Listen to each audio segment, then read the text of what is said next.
আমরা এখন রাজডাঙ্গা নব উদয় সংঘের দুর্গা মণ্ডপের সামনে। দুর্গাপূজা বাঙালির প্রাণের পুজো। মা তার সন্তানদের সঙ্গে নিয়ে মর্ত্যবাসীর কাছে আসেন তাদের দুঃখ দুর্দশা লাঘব করতে, তাদের দৈনন্দিন জীবনের একঘেয়েমি থেকে কিছুটা সময়ের জন্য রেহাই দিতে। মায়ের আবির্ভাব দূরে থাকা পরিজনদের এক লহমায় কাছে টেনে আনে, নতুন জীবিকার সন্ধান দেয়, জাতপাত ভুলিয়ে একে অপরকে আপন করে নেয়, জীবনে চলার শক্তি যোগায়, সকলের মুখে হাসি ফুটিয়ে তোলে। হ্যাঁ, তাই মা দুর্গা আমাদের বড় আপন।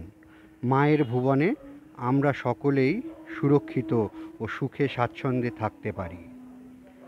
করোনারূপী অজানা এক শত্রুর প্রকোপে সমগ্র মানবজাতির অস্তিত্ব আজ সংকটের মুখে।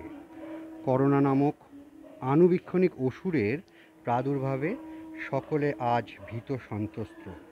তাই আজ সকলে আমরা মনে প্রাণে পুনরায় মহাশক্তির আবির্ভাবের অপেক্ষায়। অতীতে যখনই কোনো অশুভ শক্তি মানব জাতির ওপর সংকট তৈরি করেছে, তখনই মহাশক্তি তার সন্তানদের রক্ষা করতে মর্তে অবতীর্ণ হয়েছেন এবং সেই অশুভ শক্তিকে নিধন করেছেন। কখনো মা কালী, কখনো বা আমাদের পরম আরাধ্যা দেবী মা দুর্গা রূপে অশুভ শক্তির প্রতীক মহিষাসুরকে বধ করে ত্রিলোককে সংকটের মুখ থেকে রক্ষা করেছেন। আজও তাই মাই ভরসা। মায়ের ভুবনে তার সন্তানদের যে আজ বড়ই বিপদে।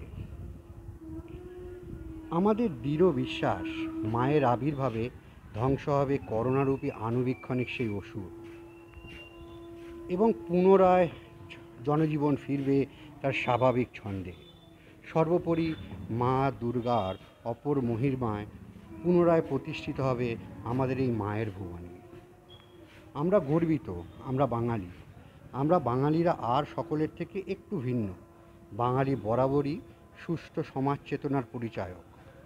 সেই প্রাক স্বাধীনতার আমল থেকেই বাঙালিরা নিজের সুখ স্বাচ্ছন্দ্যের থেকে সমাজের কল্যাণের প্রতি অনেক বেশি সচেতন। এই করোনা আবহে সমস্ত রকম স্বাস্থ্যবিধি মেনে সামাজিক ব্যবধান ও ব্যক্তিগত পরিচ্ছন্নতা বজায় রেখেই উদযাপিত হবে আমাদের এই দুর্গোৎসব। আমাদের আত্মহারা হয়ে সংক্রমণ যাতে ছড়াতে না পারে, তার প্রতি থাকবে আমাদের কঠোর দৃষ্টি। এবার পুজোয় তাই আমরা আনন্দের আর সামাজিক মিলনের সাথে সাথে একটু বেশি সাবধানী, একটু বেশি সহনশীল, একটু বেশি স্বাস্থ্য সচেতন। অবশ্য এই নতুন রীতি জীবনে কম আনন্দ দেবে না, বরং